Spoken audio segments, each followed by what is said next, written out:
Welcome back. A Western Cape Devolution working group has now been formed. A meeting's been held by several political parties and civic organisations.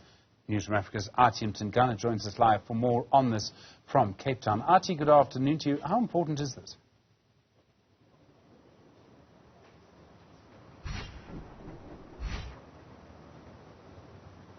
I seem to have lost your connection, Stephen, but I do have a guest that's going to talk to us some more about this particular story, considering the fact that this devolution working group was formed and had a meeting sometime last week together with other political parties. I'm going to jump straight into conversation with Jack Miller from Cape Independence. I think the last time I spoke to you was during the election season. How did you manage to get all these political parties? I'm going to mention some of them from the top of my head: the DA, the Freedom Front Plus, the ACDP, and I presume, of course, the Cape Independence. What is the common cause here? Well, the Cape Independence Party has believed in self-determination for a very long time, and devolution is an important part of that. And we at the Cape Independence Party and these other political parties that you mentioned, we got together with civic society organizations, AfriForum and a few others, as well as lawyers and businesses, to agree upon certain principles. And those principles are that the Western Cape is essentially having its hands tied by the national government. And the only way that we can really address the needs and the issues of the people of the Western Cape is to push for greater devolution of powers, and that is why the Western Cape Devolution Group was formed. What is your starting point? We know the DA has been wanting to take control of the South African police. Is that your starting point based on the meeting that you heard last week?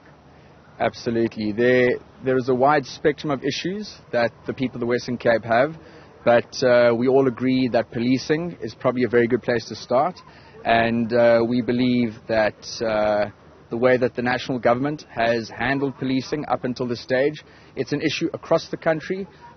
We feel terrible for every single province, but our responsibility is right here in the Western Cape, and we believe that we can do a better job of policing than the national government currently is.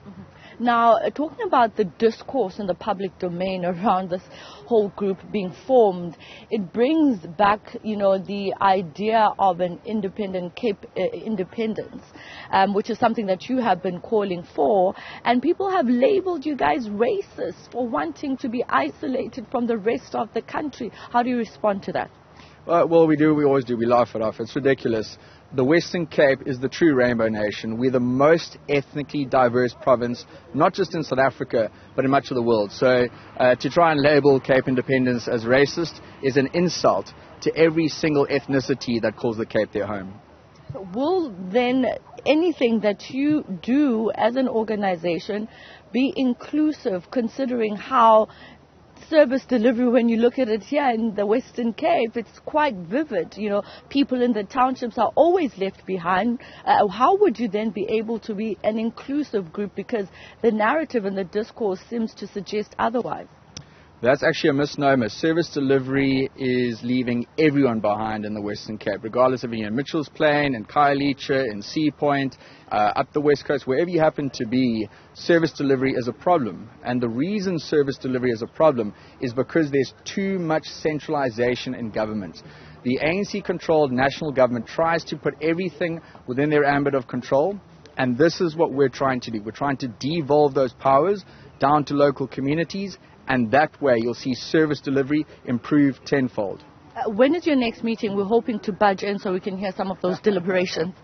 We'll discuss that. We haven't set a date yet, but we're all feeling very positive about the developments of the last meeting, and we're really pushing for, ultimately, we want to give this decision to the people of the Western Cape in the form of a referendum. We want the Western Cape voters to vote in a referendum where they would like the Western Cape province to take control of its own police force, and we look forward to delivering to the people of the Western Cape that promise. Jack Miller, thank you so much for your time. I don't want to keep you any longer. I would love to continue the conversation with plenty of questions, of course, coming out from South Africans when they heard the news of this devolution working group, which has now been established. We're hoping to join their next meeting together with all the other political parties and civic organizations like Forum, so we can actually speak to them as well about their plans going forward. Stephen, I don't know if I still have you in my ear, but that's it from me in Cape Town. Back to you in studio. Athi Mtongana, we do indeed have you. Thank you very much indeed. An important interview there.